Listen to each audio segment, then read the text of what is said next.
Okay, here's an original horror movie. Clowns killing people.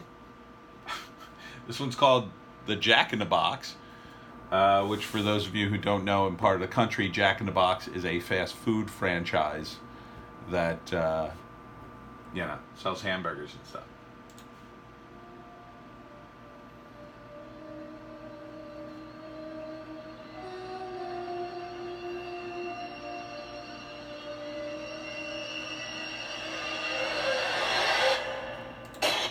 This could only end well with that kind of music.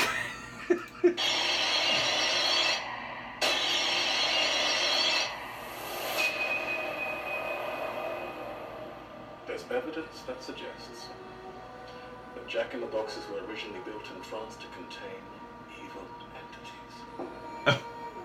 I'm sure that's historically accurate.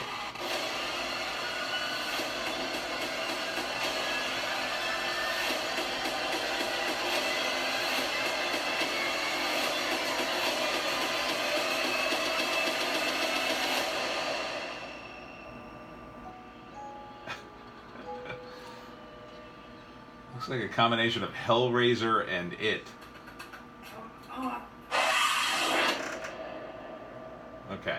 I think we all know what. Let's see, is there more? Or does it just say coming soon for like 10 minutes? Yeah.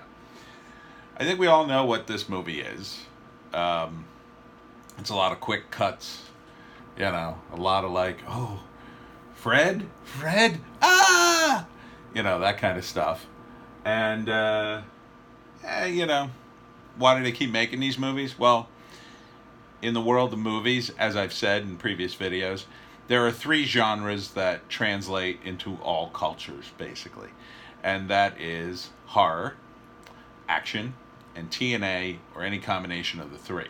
So when you're trying to make a low-budget movie and you want to get it to the most distributors, you're generally going to stick with those kinds of movies. And that's why they keep cranking out horror movies, because they're kind of universal. I mean, everybody's scared. Like anyone in Asia, anyone in any culture can look at that, and they may not get all the references, and all the references I assume are made up anyway.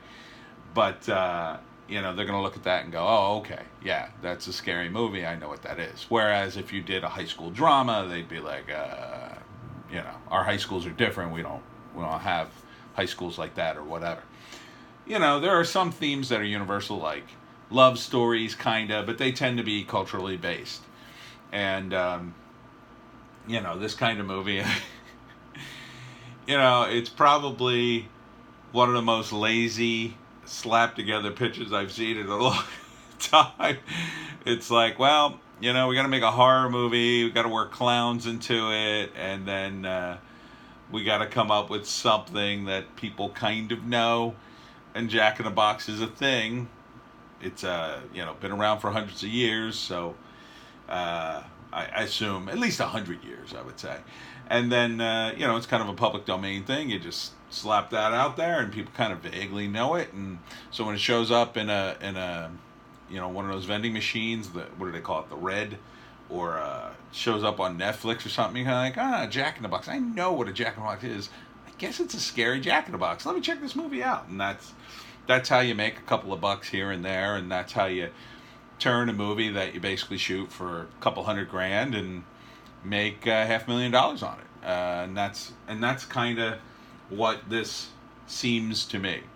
I don't think you're gonna see any big, huge things. I'm very surprised there's not at least one actor I didn't recognize in that trailer. Usually there's one actor. They'll hire at least one person to be sort of the box office draw.